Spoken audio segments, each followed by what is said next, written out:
nggak sih kamu ngerasa bingung? Kenapa ya uang di dompet itu kayak punya nyawa sendiri, tahu-tahu hilang aja gitu? Tenang, kamu nggak sendirian kok. Di sini, kita bakal kupas tuntas misteri uang gaib ini dan cari tahu kemana perginya tiap rupiah yang kita dapatin. Oke, kita mulai dari istilah yang mungkin kamu udah sering banget dengar.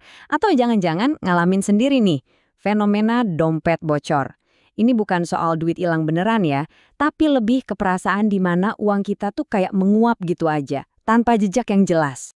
Ingat nggak sih rasanya seneng banget pas notifikasi gajian masuk? Tapi anehnya, kebahagiaan itu seringnya cuma sebentar. Belum juga akhir bulan, saldo udah kritis saja. Terus kita coba ingat-ingat, kemarin beli apa aja ya? Rasanya kok nggak ada yang besar? Nah, perasaan deja vu finansial kayak gini nih yang mau kita pecahin bareng-bareng. Ini dia nih, paradoksnya. Kita nggak beli tiket konser mahal, nggak beli gadget terbaru, tapi kok ya uang kita tetap aja ludes. Ini bukan sulap, bukan sihir. Tapi sebetulnya ada musuh-musuh kecil yang sering banget kita abaikan, yang diam-diam itu loh ngerogotin keuangan kita. Sekarang, ayo kita sorot siapa sih biang keroknya? Ini bukan satu penjahat gede yang kelihatan jelas loh, tapi sekumpulan pencuri-pencuri kecil yang aksinya tuh pas kita lagi lengah. Nah, ini dia inti masalahnya. Kita tuh seringnya waspada sama pengeluaran gede, kayak cicilan rumah atau mobil. Tapi kita lupa kalau tetesan air kecil yang terus-terusan itu bisa bikin banjir. Justru pengeluaran-pengeluaran sepele yang berulang, inilah tetesan air yang paling bahaya. Coba deh lihat daftar ini. Ada kopi kekinian, jajan sore iseng-iseng, ongkos kirim yang kelihatannya sepele, langganan aplikasi yang udah lupa kita pakai, sampai parkir dan tol. Coba jujur sama diri sendiri deh, berapa banyak dari biang keladi ini yang jadi rutinitas kamu tiap minggu? Mungkin kedengarannya remeh ya, cuma segitu doang. Tapi jangan pernah remehin kekuatan dari pengeluaran-pengeluaran kecil ini. Mari kita lihat seberapa dahsyat dampaknya kalau dikumpulin. Ada loh istilahnya dalam dunia finansial, namanya faktor latte, yang dipopulerkan sama penulis David Bash. Idenya simpel banget, pengeluaran kecil tapi rutin, contohnya kayak beli kopi latte tiap hari.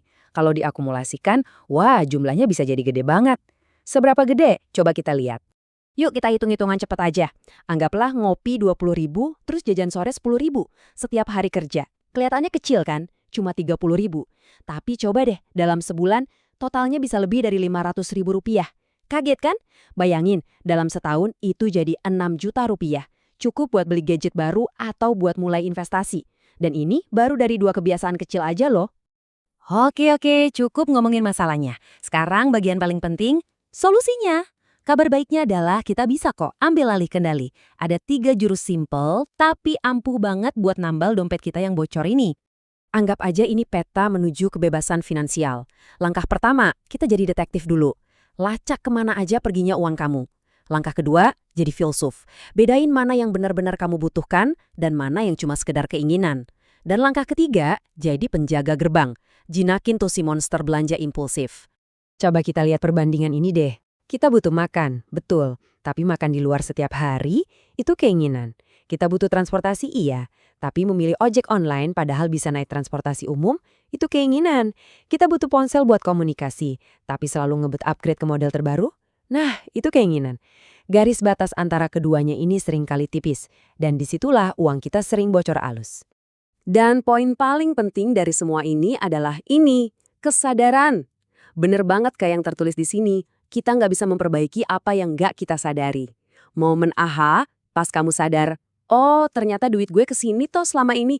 Nah, itulah langkah pertama menuju kontrol. Kesadaran itu ibarat senter yang nerangin sudut-sudut gelap keuangan kamu.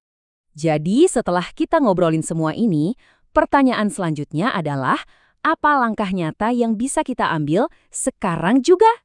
Sebagai penutup, saya nggak akan kasih kamu rangkuman, tapi sebuah tantangan pribadi. Coba lihat lagi kebiasaan kamu. Pilih satu aja. Cuma satu pengeluaran kecil yang mau kamu kurangi atau bahkan kamu hentikan mulai hari ini. Bukan besok, tapi hari ini. Karena perjalanan 1000 mile untuk menambal dompet kamu yang bocor dimulai dari satu langkah kecil yang sadar.